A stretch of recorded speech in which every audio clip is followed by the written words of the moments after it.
Well, Reza Aslan was a Christian but converted back to the faith of his forefathers. It's Islam. He has now written a book about Jesus. The book has become controversial as it calls into question some of the core tenets of Christianity. The book is called Zealot, The Life and Times of Jesus of Nazareth. And Reza joins me now from Los Angeles. Welcome. Thank you for having me. Well, this is an interesting book. Now, I want to clarify, you're a Muslim, so why did you write a book about the founder of Christianity? Well, to be clear, I am a scholar of religions with 4 degrees, including one in the New Testament and fluency in Biblical Greek, who has been studying the origins of Christianity for 2 decades, who also just happens to be a Muslim. So it's not that I'm just some Muslim writing about Jesus. I am an expert with a PhD in the history of religions. But I have been obsessed with Jesus. It still begs the question, why would you be interested in the founder of Christianity?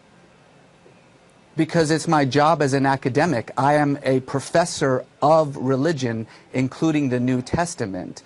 That's what I do for a living, actually. So, I mean, it would be like asking a Christian why they would write a book about, Islam. I'm not sure about that. But honestly, I've been obsessed with Jesus for really 20 years. I've been studying his life and his work and the origins of Christianity both in an academic environment and in a personal level for about 2 decades. And just to be clear, this is not some attack on Christianity. My mother is a Christian. My wife is a Christian. My brother-in-law is an evangelical pastor. Anyone who thinks that this book is an attack on Christianity has not read it yet. But I want to read you some quotes from some people who are criticizing you. One from John Dickerson, who has written an op-ed piece on FoxNews.com, and he says, it's not a historian's report on Jesus. Is it an educated Muslim's opinion about Jesus? He says its conclusions are long-held Islamic claims, namely that Jesus was a zealous prophet type who didn't claim to be God. Well, that's actually not what Islam claims about Jesus. My book about Jesus overturns pretty much everything that Islam also thinks about Jesus as well. And to be clear, I just want to emphasize this one more time. I am a historian. I am a PhD in the history of religions. This isn't a Muslim opinion. This is an academic work of history, not about the Christ or about Christianity for that matter. It's about a historical man who walked the earth 2,000 years ago in a land that the Romans called Palestine. How are your findings different from what Islam actually believes about Jesus? Well, Islam doesn't believe that Jesus was crucified, first of all. Islam believes in the virgin birth. I mean, Jesus was most definitely crucified, and my book does question the historicity of the virgin birth. So again, I mean, I know that we've mentioned this 3 times now. I'm not sure what my faith happens to do with my 20 years of academic study of the New Testament. I'm just trying to bring out what some others are claiming at this point, and I want you to answer to those claims, which is... Well, it's pretty clear that there are those who actually do not like the book, who are, unhappy with its general arguments. That's perfectly fine. I'm more than willing to talk about the arguments of the book itself, but I do think it's perhaps a little bit strange that rather than debating the arguments of the book, we are debating the right of the scholar to actually write it. Well, let me give you some other quotes from Dr. William Lane Craig, who is a Christian philosopher and theologian. He's written a lot of books and done a lot of debates about science and religion. He said Reza Aslan merely repeats bygone claims about the historical Jesus that have since been abandoned and refuted. What do you say to that? Well, I would disagree. I have 100 pages of notes and about 1,000 books that I use in my discussions. And of course, in any scholarly discussion of Jesus, as with any scholarly discussion of any ancient figure, there are going to be widespread differences. But my 100 pages of endnotes cites every scholar who disagrees with me and every scholar who agrees with me. And I would suggest that anyone who wants to actually comment on the argument of the book read not just the book, but the endnotes, and to figure out where my scholarly argument about Jesus comes from. What And I'm sure you're going to what find people who disagree with me. Right, exactly. What are your? We're not talking about just people who disagree with you. Scholars, many scholars disagree with you as well. But I want to get to the heart of. I want to get to the heart of like what are your conclusions about Jesus? Well, my conclusions about Jesus start by placing him in the world in which he lived. So I start with one fundamental truth that everyone agrees on with Jesus, and that was that he was crucified. You have to understand that crucifixion in first century Palestine was a punishment that Rome reserved exclusively for crimes against the state, like sedition or rebellion, treason, or insurrection. The thieves who were crucified alongside Jesus were not thieves. The Greek word blestis means bandit. And bandit was the most common term in Jesus' time for an insurrectionist. What I say is that if you know nothing else about Jesus except that he was crucified, you know enough to understand what a troublemaker this guy must have been. The movement that he started was such a threat to the political stability of the empire that they actually had him arrested, tortured, and killed for it. So I start with that fundamental fact, and then I take the claims of the Gospels, as every single biblical scholar for 200 years has done, and look at them in light of the history of this world that we know. And what's interesting about Jesus' world is that we know a lot about it, thanks to the Romans, who were very good at documentation.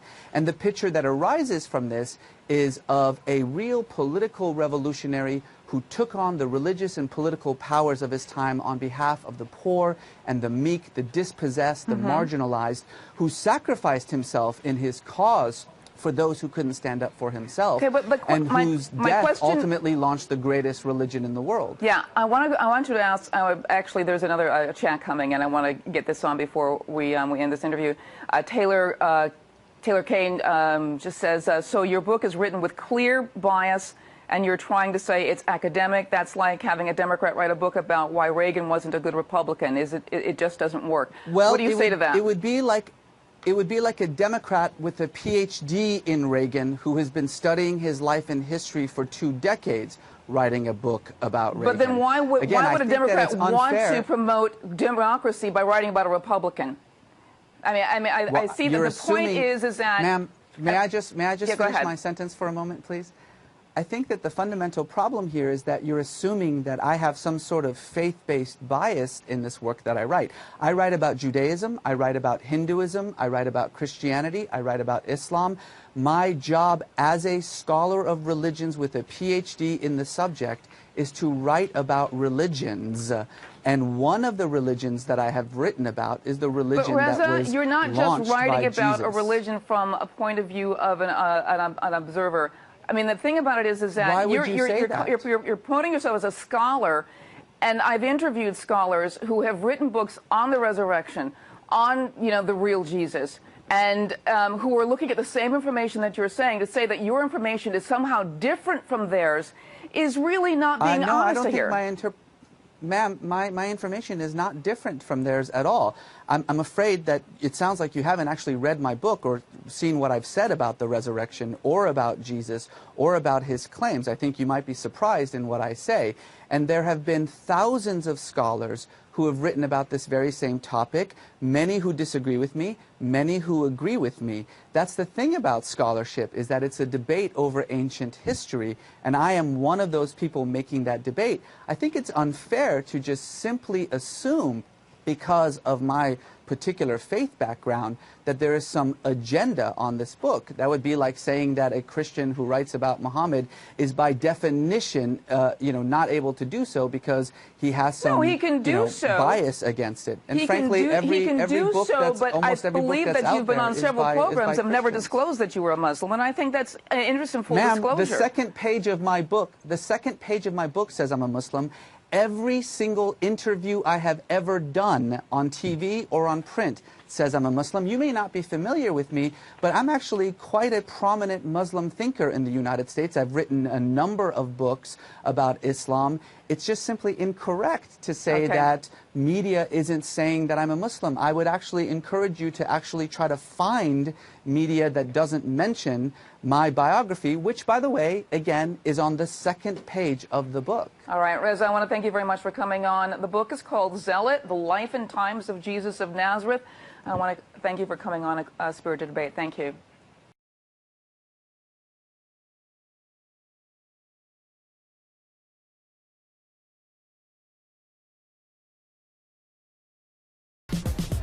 Hello, I'm Femi OK, and you're in the stream. Today, we speak with the man behind the latest Jesus headlines, author Reza Aslan. He takes your questions on the controversy surrounding his book, Zealot.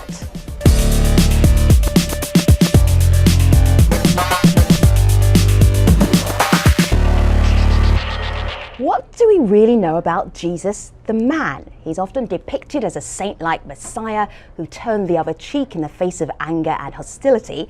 But in his latest book, Zealot, The Life and Times of Jesus of Nazareth, author Reza Aslan digs deep into history to paint a picture of a man unfamiliar to society. Now, the book has created controversy in part due to the fact that Aslan is a Muslim and he's questioning many of the biblical teachings of Jesus, and some of it has to do with this viral Fox News interview. You're a Muslim, so why did you write a book about the founder of Christianity?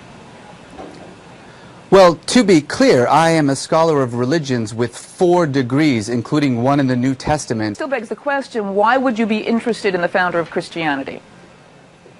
Because it's my job as an academic. I am a professor of religion, including the New Testament. I believe that you've been on several programs and never disclosed that you were a Muslim, and I think that's an interesting full disclosure. The second page of my book says I'm a Muslim. Hello, scholar of religions with 4 degrees. It's so great to have somebody that smart on the program. Reza Aslan, and Muslim. Welcome. And Muslim, and Muslim. As well. Welcome from Los Angeles. It's so great to have you in the stream. Our audience will be hearing so much more from you in just a moment, so just sit tight there. We'll be back with you in a second. We also have Malika Bilal, who's our digital producer, with us here today. Thanks, Femi. I love those moments where we actually get to see our online community, right? Right. So we always see them tweeting, the ones on the wall behind you, the ones on my screen here tweeting in, but today we also have them joining in our Google Plus Hangout. So today we have Ashley Miller, who's a writer and member of the Atheist Movement. Amr Hussein is a Muslim interfaith activist and blogger for Huffington Post Religion. Danielle Tuminio is an Episcopal priest. And Maggie Siddiqui converted from Christianity to Islam and is currently a student of Islam and interfaith relations. So welcome to the stream, everyone. Now, for those of you who aren't in the Hangout, remember you can still join in on the conversation. Just use the hashtag AJStream. We have so much to talk about, Malika, so let's just get started. So, Reza, you're viral. How does that feel like to go viral? It's kind of weird, actually. Yeah. I mean, to be honest, I'm just excited about these conversations that are taking place. At this point, I'm just this innocent bystander watching these very heady topics like journalistic integrity and the role of religion and faith and scholarship.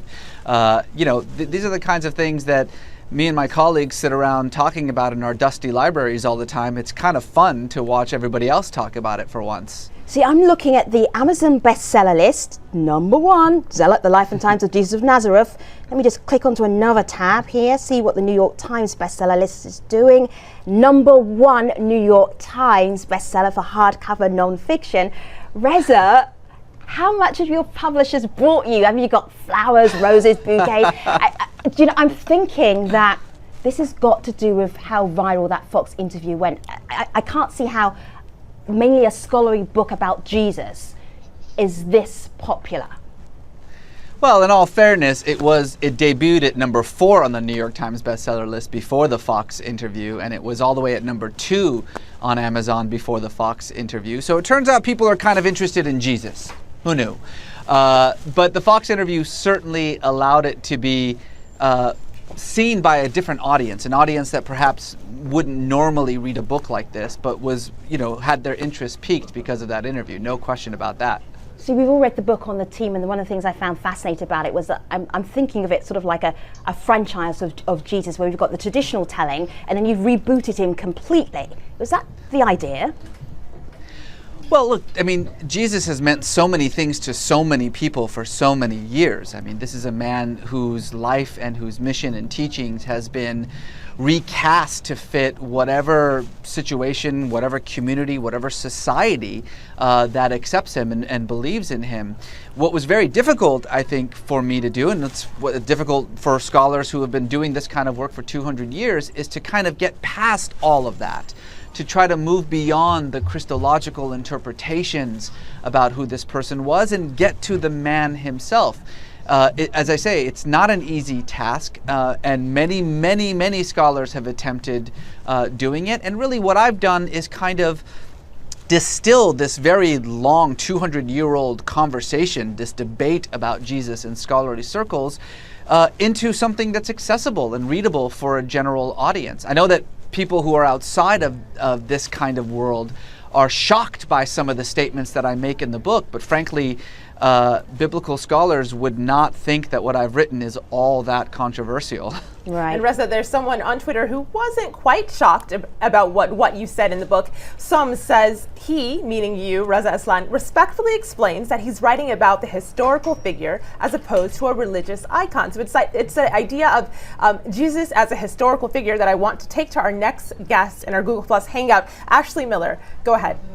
Hi. Well, I feel a lot of kinship with your historical Jesus because I'm a new atheist and you've accused us both of being zealots in the past. So I find that pretty fun. But my question for you is, what do you find to be the most convincing historical piece of evidence that there actually was a historic Jesus and it's not just a myth? Yeah, this question I get a lot. It's really a settled question. I don't know why it just keeps coming up over and over again. There was no question that there was a man named Jesus of Nazareth. Who cares? It's not a big deal that this person exists. What's a big deal is what he actually said and did. Specifically to your question, we have evidence from a Jewish historian named Flavius Josephus, who wrote the Antiquities in the year 94 CE, who's talking about much more important people who matter as far as Josephus is concerned, the high priest Ananus, the Roman governor Festus, and Albinus. And in the midst of this story, in a very throwaway line, he's talking about this man named James, and he says, James, the brother of Jesus, the one they called Messiah, and he moves on, and that's it. Now, outside of the New Testament, that's it. That's the only evidence that we have that this man existed. But considering that this man was a marginal Jewish peasant from Galilee that nobody cared about except his followers, the fact that someone in 94 CE mentions him in such a way as to assume that his audience is familiar with him is pretty definitive proof that he existed. So this question, I mean, listen, there's a lot of reason for atheists to reject Jesus, but this isn't one of them. Let's just be clear. There was a man named Jesus of Nazareth, but what he said or did, that's totally up for debate. So I want to get back to this idea of you upsetting people. Even if you're a Muslim and Jesus is a prophet for you, or if you're a very devout Christian and you see the New Testament as being more of a literal text, there are going to be things in Zealot that are going to be deeply, deeply disturbing. Do you want to unveil some of them for us, Reza?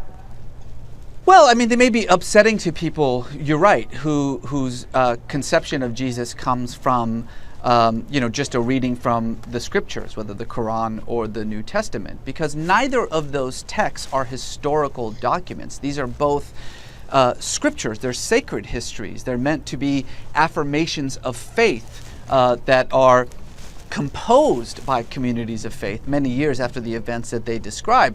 The Gospels are incredibly valuable as a document that allows us to kind of figure out what the early Christian community thought about Jesus and who he was, but they don't really help us that much in trying to figure out who Jesus himself actually was.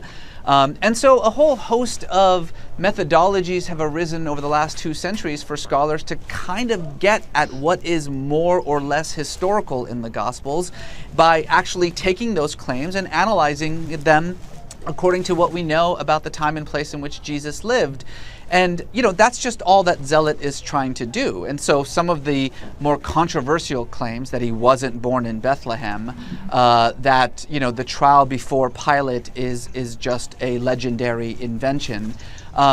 These are things that would not even elicit, a raised eyebrow in biblical studies. But for the popular audience, I think they come across as quite revolutionary and controversial.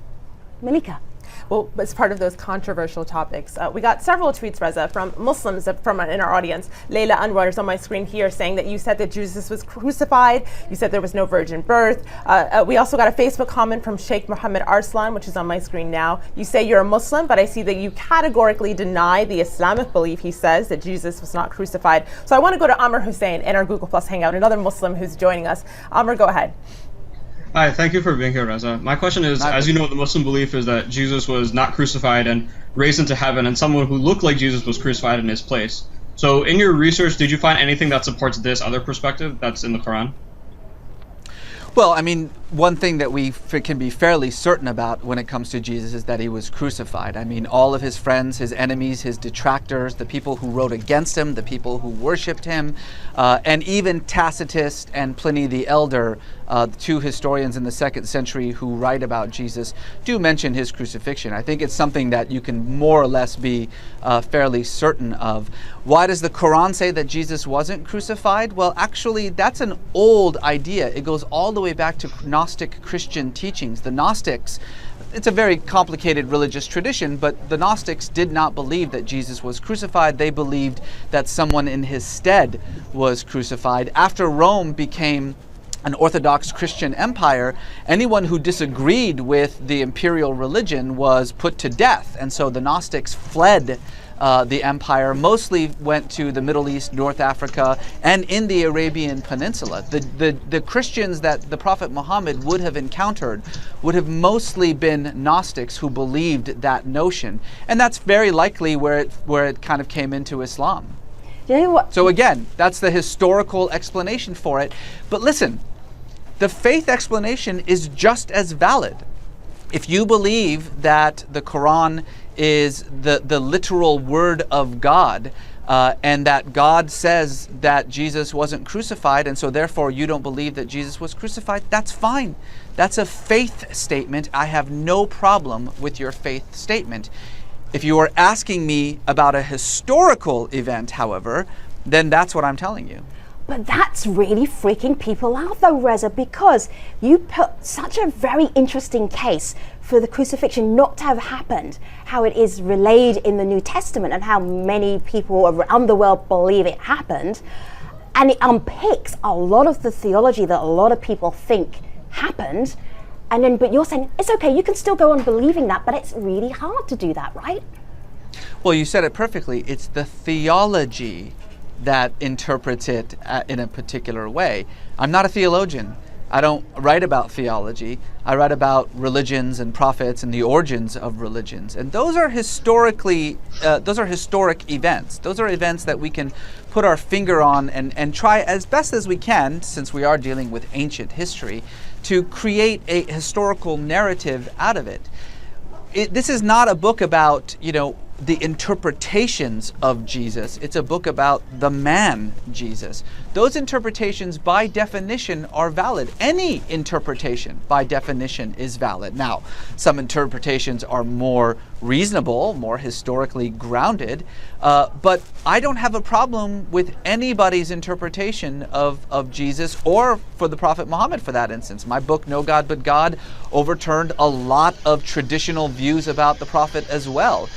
Because again, it was a book about history, not a book about theology. See, people listening to this conversation are going to be thinking, wow, this is a really heavy, turgid book. It's actually a fantastic read. It reads like a novel. You start with a murder at the end. We all know how it ends at the end. But you're a very engaging writer. And one of the things that I really enjoyed was the scene setting, the historical scene setting. For instance, I never really thought about how many messiahs there might have been wandering around Palestine at the time. Do you want to pick up on that and share that information with the rest of our audience?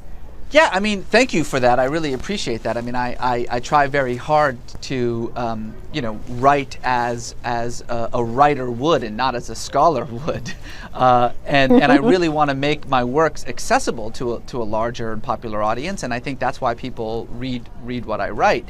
But in the case of the world of Jesus, first century Palestine, you don't have to work too hard to make this, as exciting a time as it was. This was an era that was awash in apocalyptic expectation. You had dozens of preachers and prophets and charismatic wonder workers and messiahs walking around, gathering disciples, curing the sick, casting out demons, talking about the kingdom of God, promising liberation from Roman occupation. And by the way, the vast majority of these guys were also killed by Rome, like Jesus was. My attempt in this book is to place Jesus very much within the world in which he lived and allow that world to define him. I think that's where some people have had a problem, because the Jesus that we see in the Gospels is extraordinary, is abnormal, in the sense that he is not like the other Jews of his time in any way, because he's the Messiah, he's God incarnate, however the Gospels see him. But if you want to talk about the Jesus of history, you have to do away with that idea. Jesus was a remarkable individual, there's no question about that. But he was a product of his society. He was like everyone else in his world. And if you want to know what he meant, what he said, what his actions actually signify, you have to place them in the context of the world in which he lived. Well, speaking of that context in which he lived, we have a tweet here, and several like it. This one's from Oda, who says, "Are you portraying Jesus as a violent preacher?" Now, I read the book, as everyone on our show here today did. It's like one giant book club. So we know the answer to that, but could you answer it for our Twitter audience that perhaps don't? Yeah, actually, a lot of criticisms of the book have started out by saying that, Reza presents Jesus as a violent revolutionary. No, I don't. I actually state very clearly in the book that there is no evidence that Jesus espoused or openly espoused violence. That said, he was not some simple pacifist. He was not just this inveterate, turn the other cheek pacifist with no concern over the cares of this world. Let's be honest, that person would have gone totally unnoticed by the Roman government. But if Rome thinks that you are such a threat to the political stability of the state that they arrest you, torture you, and execute you as a state criminal, then you were probably a bit of a rabble-rouser. Now, I should say that Jesus' view towards violence was far more complex than I think a lot of people think it was. This was a man who, after all, the Gospels say, told his disciples to arm themselves when they went to go hide out in the Garden of Gethsemane in anticipation of the Romans coming to arrest him. But nevertheless, there is very little evidence that he openly espoused violence against the state himself. So Reza, I'm wondering if I could jump in with a question. Yeah, go ahead. Along those same lines, one of the ideas that came up to me when I was reading was about nonviolent resistance, and I had read, I don't know if you saw Greg Carey's commentary of your book, and he asked why that term didn't come up more, and I'm wondering whether you think that was something that Jesus was, somebody who advocated nonviolent resistance, if that's a term you would apply. That's a completely modern idea. I mean, I know that we want Jesus to be Gandhi, but Jesus wasn't Gandhi, because the idea of non-violent resistance to a brutal, bloody military occupation of the Holy Land was something that just simply did not exist as a widespread phenomenon in Jesus' time. Every resistor to Rome that we know of resisted in a revolutionary way. There were groups like, for instance, the Essenes, who resisted Rome in what could be understood as a non-violent way, but what they meant by that is that they divorced themselves completely from society. They were monks, essentially, and Jesus was not a monk. You have to understand that in first century Palestine, simply saying the words, "I am the Messiah," is a treasonable offense. The Messiah means the anointed one. The job of the Messiah, as the descendant of King David, is to recreate King David's kingdom on earth, to usher in the rule of God.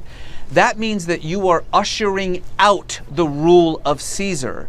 And I know that we would like to think that Jesus was a guy who thought that he could get rid of the Roman Empire by conducting some kind of sit-in in the temple. But that's our interpretation. That's our modern mindset being implanted on a 2,000-year-old story.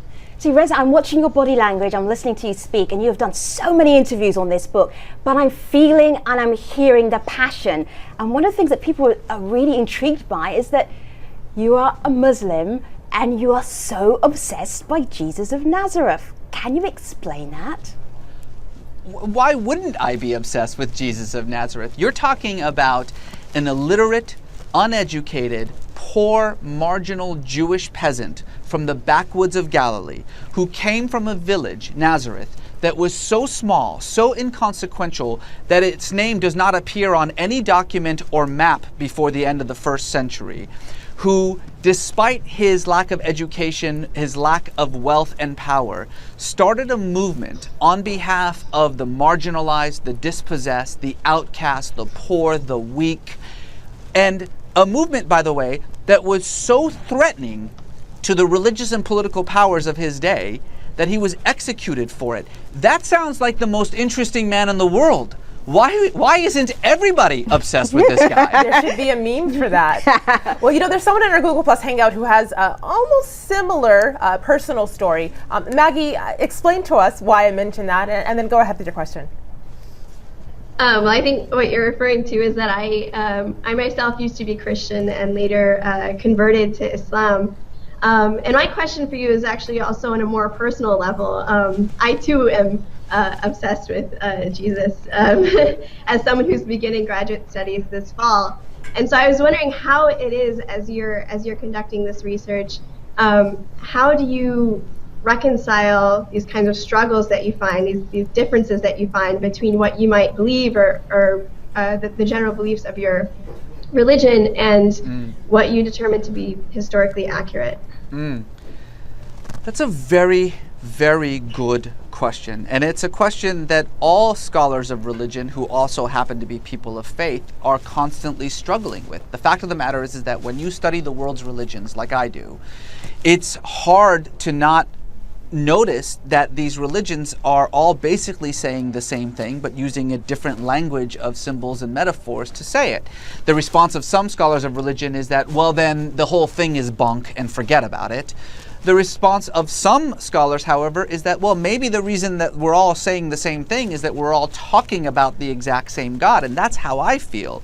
I'm a Muslim not because I think Islam is right or correct, whereas Christianity and Judaism is incorrect and wrong. Islam isn't more true than other religions as far as I'm concerned.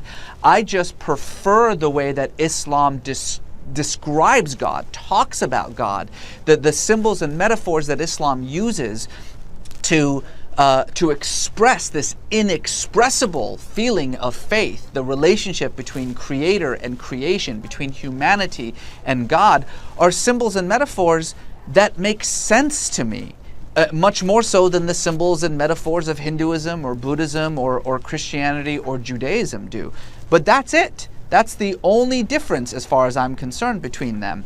The answer to your question, however, might be a little bit more shocking to a number of Jews and Christians and Muslims alike, which is that I don't believe in Islam. I don't believe in any religion. I actually don't understand people who say that they believe in Christianity, they believe in Judaism.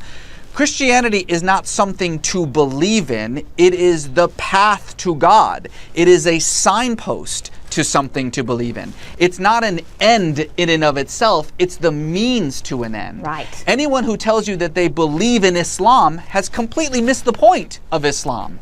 Islam is the means to help you believe in God and to express that belief. So my belief, my faith isn't in Islam. My faith is in God. I like the way Islam expresses that faith in God, and so I choose to use Islam as my spirituality. So Reza, you've got our Muslim viewers stirred up, you've got our Christian viewers stirred up, you've got our atheist viewers stirred up. Perfect timing for us to go into the post show at stream.aljazeera.com. I must be doing something right. Yeah, absolutely. So what we're going to do is we're going to do a quick fire tweet session because we've had so many tweets coming into the show with questions for you. Do you have the stamina for tweet after tweet after tweet, Reza?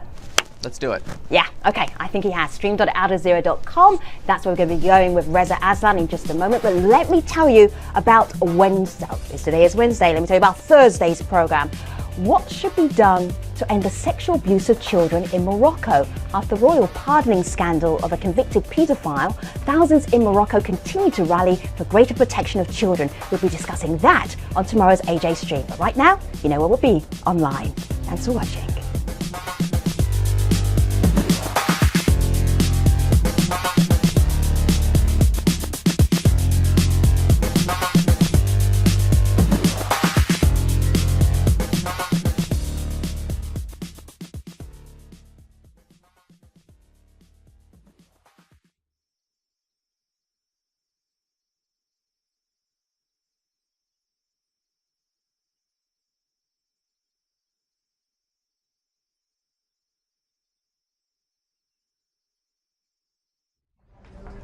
Hello again, this is the Streams Online post show. Still with us is the author Reza Aslan. His latest book, Zealot, The Life and Times of Jesus of Nazareth, has stirred up a lot of controversy.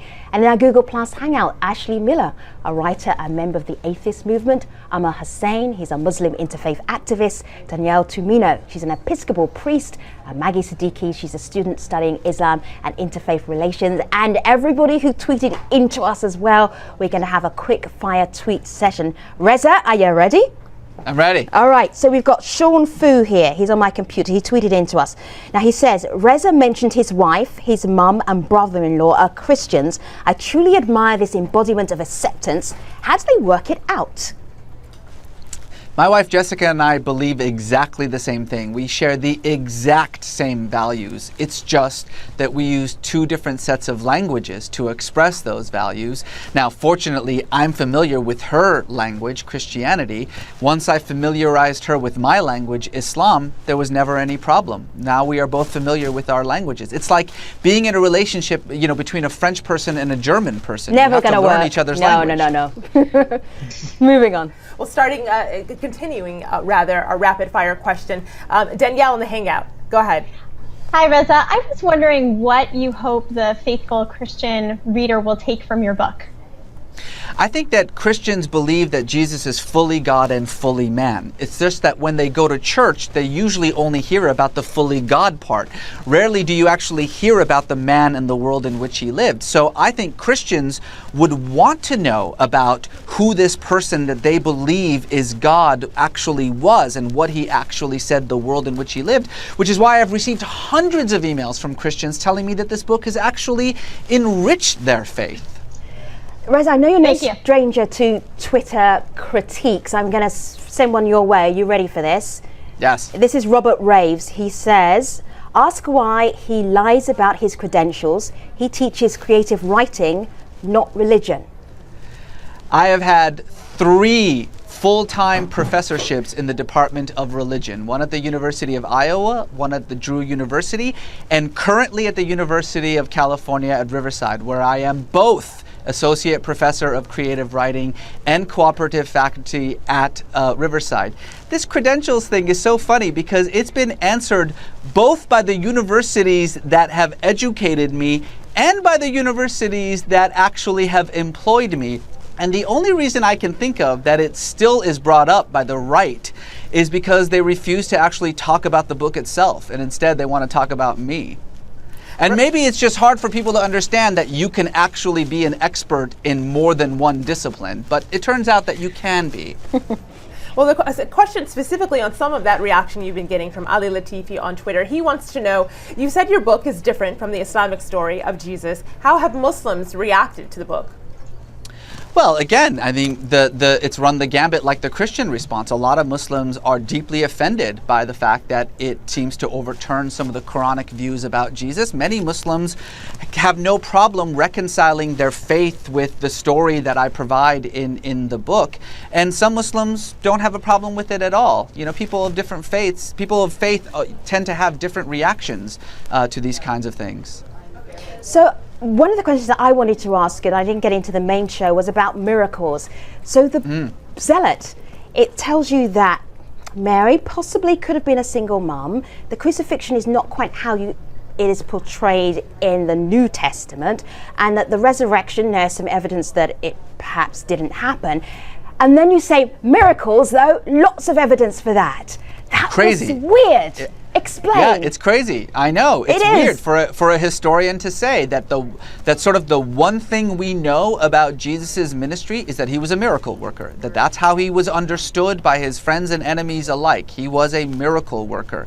And we have an enormous amount of evidence that he was known as a miracle worker. We don't have evidence about his actual miracles. We just have evidence that he was known as a miracle worker.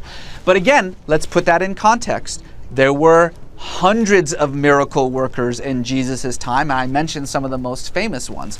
This is a time in which magic and miracle were a part of the daily understanding of the Jews, and Romans for that matter. It's a world that's steeped in magic and miracle.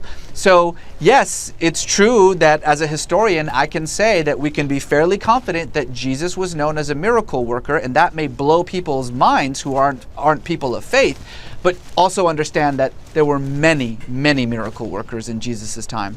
Steeped in magic and miracle, you've made a book about Jesus sound better than Harry Potter, which is a tough feat. But I want to go to a Google Plus Hangout. Amir, go ahead. Based on what you said in the interview about religion being an interpretation, and that all interpretations are valid, what do you think of people who take religion to extremes, like we've seen in the media, like fundamentalists? Do you think those are as valid as people who don't subscribe to those things?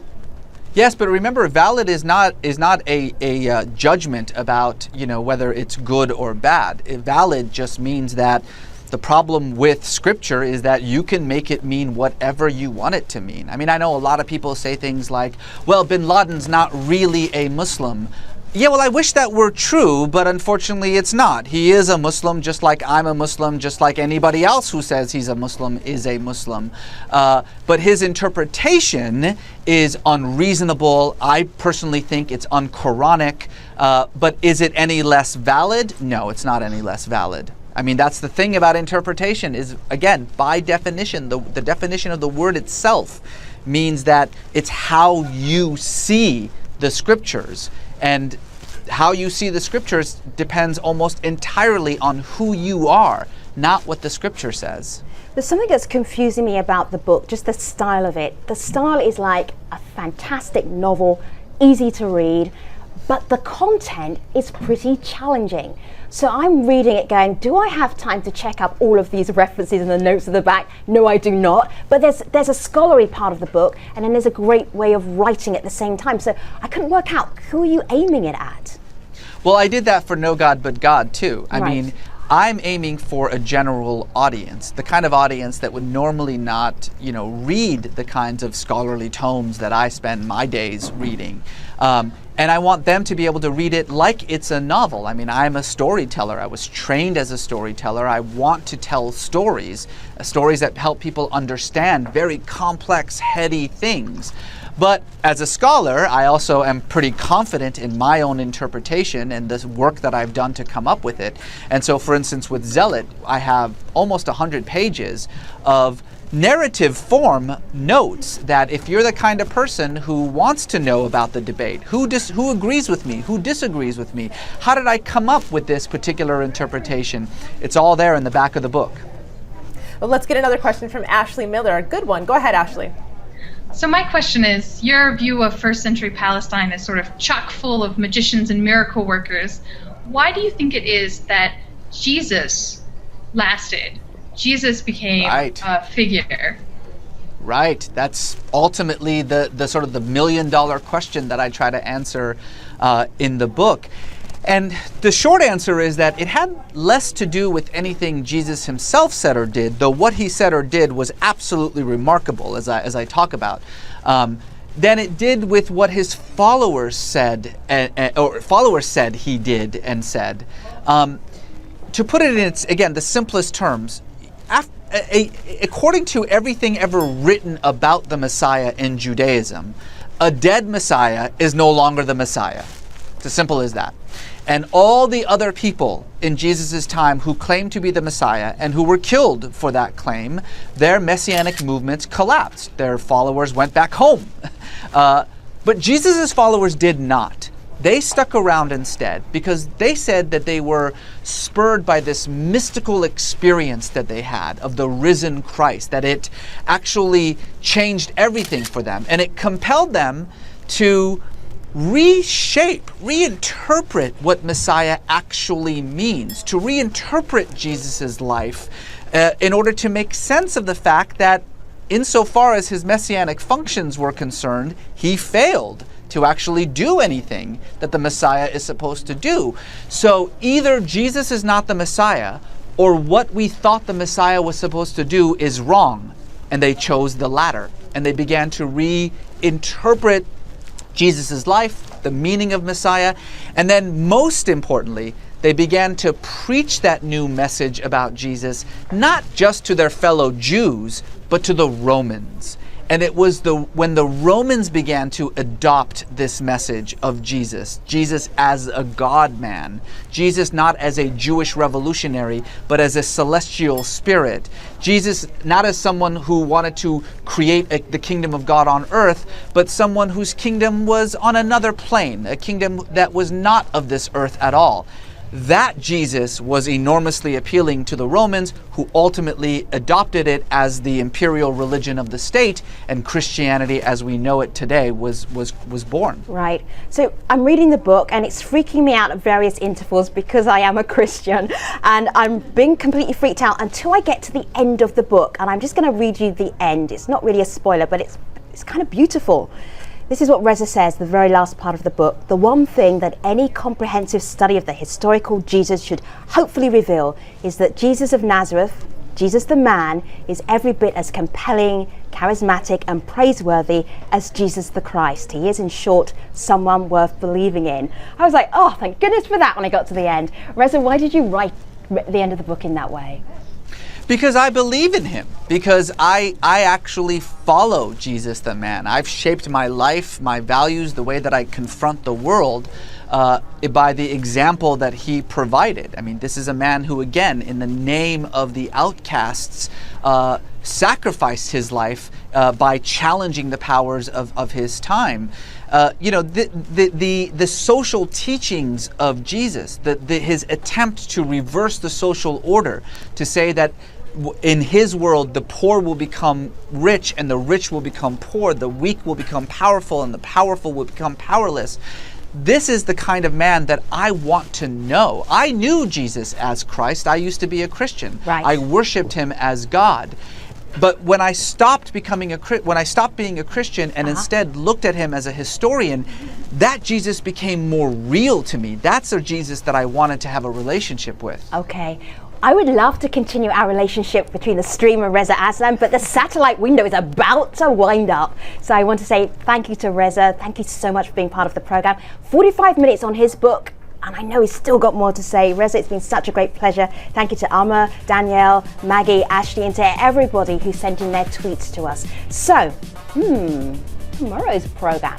What should be done to end the sexual abuse of children in Morocco? After the royal pardoning scandal of a convicted paedophile, thousands in Morocco continue to rally for greater protection of children. We will take up that issue on the stream tomorrow. Until then, you know where we will be at stream.aljazeera.com. See you online. Thanks for watching.